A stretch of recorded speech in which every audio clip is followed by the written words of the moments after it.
محرم کے مہینے میں یہ 3 کام ہرگز نہ کرنا، ورنہ زندگیاں برباد ہو جائیں گی، آپ خود بھی برباد ہو جائیں گے، آپ کے گھر والے بھی پورے کے پورے برباد اور تباہ ہو جائیں۔ سب سے پہلا کام کیا ہے جو نہیں کرنا ہے؟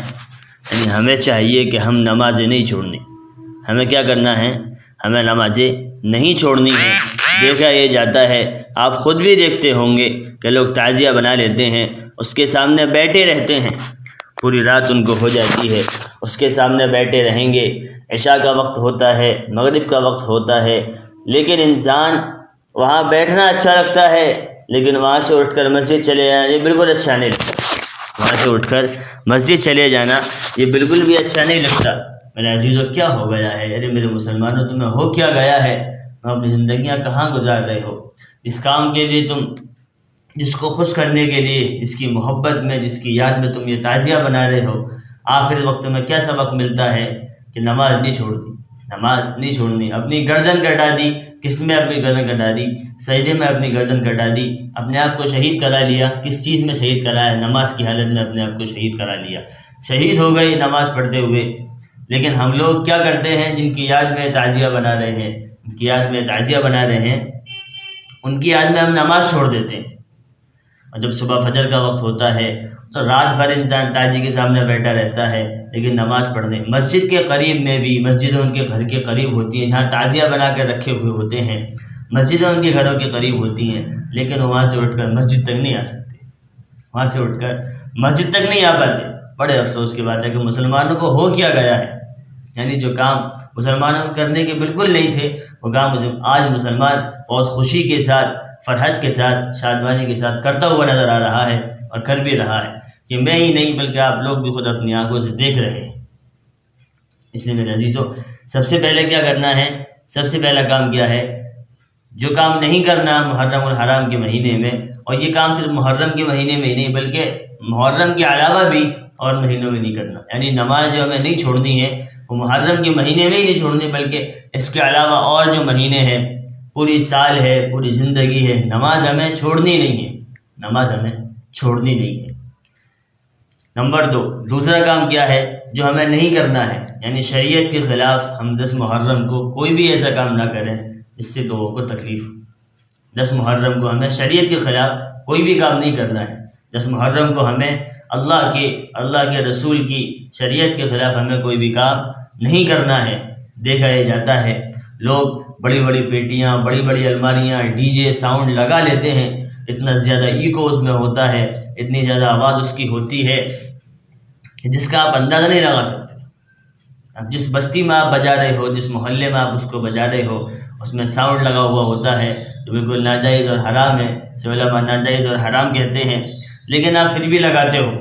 ہم نے مانا کہ آپ لگا رہے ہو، اور لوگ لگاتے بھی ہیں، لیکن آپ یہ سوچئے کہ جس محلے، جس گلی میں آپ اس کو بجا رہے ہو، جس بستی میں آپ اس کو بجا رہے ہو، اس بستی میں نوجوان بھی ہیں، بچیاں بھی ہیں، چھوٹے چھوٹے بچے بھی ہیں، بڈھے لوگ بھی ہیں، بزرگ لوگ بھی ہیں، کچھ لوگ بیمار بھی ہیں، اس سے انہیں بہت زیادہ تکلیف ہوتی ہے، جس سے انہیں اس ساؤنڈ کی وجہ سے، اتنی زیادہ تیز بجنے کی وجہ سے خود مسلمانوں کو بھی تکلیف ہو رہی ہوتی ہے، اور جو غیر لوگ ہیں انہیں بھی تکلیف ہوتی ہے۔ اور جب غیر لوگوں کو تکلیف ہوگی، میرے لیے سوچو کہ ہمارے اسلام کا، ہمارے دین کا ان کے اوپر کیا اثر پڑے گا، ہمارے مذہب کے اوپر کیا اثر پڑے گا کہ اسلام ہمیں یہ سکھاتا ہے۔ ویسے آپ خود سوچیے کہ اسلام ہمیں یہ سکھاتا ہے کہ ہم دوسرے کو تکلیف پہنچائیں، حالانکہ حدیث میں تو آتا ہے کہ راستے سے تکلیف دینے والی چیز کو ہٹا دینا بھی ثواب کا کام ہے، راستے سے تکلیف دینے والی چیز کو ہٹا دینا بھی ثواب کا کام ہے۔ لیکن ہم لوگ خود دیکھتے ہیں کہ 10 محرم کو کیا ہوتا ہے، ہم لوگ سڑکیں جام کر دیتے ہیں، سڑکیں جام کر دیتے ہیں، یعنی ہٹانے کی جگہ ہم خود اس چیز کے معنی بن گئے ہیں، خود اس چیز کے وہ بن گئے ہیں کہ ہم لوگ روڈوں کو جام کر دیتے ہیں، لوگوں کو تکلیف ہوتی ہے، گلی محلوں کو جام کر دیا، سڑکوں کو جام کر دیا، صرف تعزیے کی وجہ سے۔ آپ اس کی وجہ سے کتنے لوگوں کو تکلیف پہنچا رہے ہیں، کتنے لوگوں کو نقصان پہنچا رہے ہیں۔ اور حالانکہ تعزیہ بنانا کوئی ثواب کا کام نہیں ہے، کوئی دین کا کام نہیں ہے کہ آپ سمجھیں کہ ہم آیت کا کام کر رہے ہیں، اللہ اس سے ہمارا راضی ہو جائے گا، ہمارے نبی اس سے راضی، ایسا کچھ بھی نہیں ہے، نہ تو ہمارا اللہ اس سے خوش ہوگا اور نہ ہمارے نبی اس سے خوش ہوگا۔ اس لیے اس کاغذی میں بچنا ہے کہ لوگوں کو تکلیف ہمارے عمل سے نہ ہو، ہمارے کسی بھی عمل سے لوگوں کو تکلیف نہ ہو۔ اور تیسرا کام کیا کرنا ہے؟ اپنی بہن بیٹیوں، اپنی ماؤں کو، اپنی بہنوں کو، اپنی بیٹیوں کو تعزیت دیکھنے کے جو نکلتی ہیں اس سے روکنا ہے، دن میں بھی روکنا ہے اور رات میں بھی روکنا ہے اور ہر حال میں روکنا ہے۔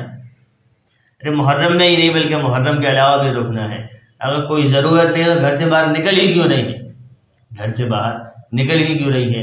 اس کربلا کے واقعے میں ہمیں جو سبق ملتا ہے، مردوں کو سبق ملتا ہے سجدہ، مردوں کو سبق ملتا ہے نماز پڑھنے کا، اور عورتوں کو سبق ملتا ہے پردہ کرنے کا، عورتوں کو سبق ملتا ہے پردہ کرنے کا اور مردوں کو سبق ملتا ہے نماز پڑھنے کا۔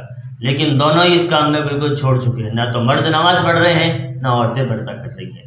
ان دونوں کو ہم بالکل چھوڑ چکے ہیں، ان دونوں کو ہم بالکل چھوڑ چکے ہیں۔ اور آپ اس بات کو خوب یاد رکھیں کہ جو کام کرنے کا ہے اگر ہم اس کام کو نہیں کر رہے، جو کام کرنے کا ہے ہم اس کام کو نہیں کر رہے ہیں، اس سے ہمارا اللہ ہم سے خوش نہیں ہوگا بلکہ ہمارا اللہ ہم سے ناراض ہو جائے گا۔ اور جب اللہ ناراض ہو جائے گا میرے عزیزو، دنیا میں کوئی ایسی طاقت نہیں ہے جو ہمارا کام کرا سکے، جو ہمارے اوپر جو مصیبتیں پریشانی آئیں گی ان سے ہمیں بچا سکے۔ اس لیے اپنے اللہ کو ناراض نہ کرو، اپنے رسول کو ناراض نہ کرو، اپنے حبیب کو ناراض نہ کرو، اللہ کے رسول کو، اللہ کے حبیب کو ناراض نہ کرو۔ اس لیے تیسرا کام کیا کرنا ہے کہ اپنی بہن بیٹیوں کو جب وہ راتوں میں نکلتی ہیں، دنوں میں نکلتی ہیں تعزیت دیکھنے کے لیے، اس سے روکنا ہے۔ اب خود سوچیے، جب ہماری بہن بیٹیاں گھر سے نکلتی ہیں خوب بن ٹچ کر، کریم پاؤڈر لگا کر، اپنے اوپر لیپا پوپی کر پوت لیتی ہیں، اپنے پورے چہرے کو کریم لگا لیا، پاؤڈر لگا لیا، فیس واش لگا لیا، اس سے منہ دھو لیا، پورا مطلب اچھا خاصا تیار ہو کے میک اپ کر کے پھر کیا کرنے جا رہی ہیں؟ وہ تعزیت دیکھنے جا رہی ہیں۔ اور پھر جوانوں کا جو ہجوم ان کے پیچھے ہوتا ہے اس کا آپ مقابلہ نہیں کر سکتے، اس کا آپ اندازہ نہیں لگا سکتے۔ اور پھر جو غلط کام ہوتے ہیں، میں اپنی زبان سے کیا کہوں، آپ اس چیز کو خوب جانتے ہیں، بخوبی جانتے ہیں کہ نا مناسب نہیں ہے، اچھا بھی نہیں لگتا، آپ لوگ خوب اس چیز کو جانتے ہیں۔ پھر ہوتا کیا ہے کہ لڑکے ان کے پیچھے ہوتے ہیں، اس کی وجہ سے اور زیادہ بھیڑ ہو جاتی ہے۔ ایک لڑکی جا رہی ہے تو اس کے پیچھے کم از کم 2 4 10 20 لڑکے تو ہوں گے ہی ہوں گے، اس کو دیکھتے ہیں۔ اگر وہ کسی کو دیکھ کر ہنس جائے یا کسی کو دیکھ کر مسکرا دے تو لڑکے تو اس کا پیچھا گھر تک نہیں چھوڑیں گے۔ اور پھر ایک لڑکی نہیں بات تو بس ہزاروں لڑکیاں، ہزاروں عورتیں، ہزاروں بچیاں نکلتی ہیں جو دیندار ہونے کے باوجود بھی، بہت سے دیندار بھی نکل رہے ہوتے ہیں، جو غیر دیندار ان کا تو کہنا ہی کیا، دیندار بھی نکل رہے ہوتے ہیں۔ اور پھر لڑکوں کا ہجوم، پوری بھیڑ گلیوں میں، سڑکوں پر، روڈوں کو جام کرتے ہوئے جو پریشان لوگ، جو لوگ یہ نہیں بنانا چاہتے، جو غیر لوگ ہیں، جو غیر مذہب والے ہیں، وہ اس کام کو نہیں کرنا چاہتے، آپ کی وجہ سے ان کو کتنی تکلیف ہوگی، کتنا نقصان ان کا ہو رہا ہوگا، کتنی تکلیف ان کو ہو رہی ہوگی۔ اس لیے میرے عزیزو، ان 3 کاموں کو بالکل نہ کرنا ورنہ بہت نقصان ہوگا، برباد ہو جاؤ گی، زندگیاں برباد ہو جائیں گی، آپ کی زندگیاں، آپ کے گھر والوں کی زندگیاں برباد ہو جائیں گی اور آپ بھی برباد ہو جاؤ گے۔ اس لیے ان 3 کاموں سے بچتے رہنا، اپنی بہن آواز نہیں چھوڑنی، دوسری چیز شریعت کے خلاف کوئی کام نہیں کرنا، اور تیسری چیز اپنی بہن بیٹیوں کو روکنا ہے جو غلط کام کے لیے، تعزیت دیکھنے کے لیے جا رہی ہے۔ کریں گے نا انشاءاللہ۔ اللہ کرے کہ میری بات جو سن رہا ہے اس پر عمل کرنے کی ان کو بھی اور مجھ کو بھی توفیق نصیب فرمائے، آمین۔ وآخر دعوانا الحمدللہ رب العالمین۔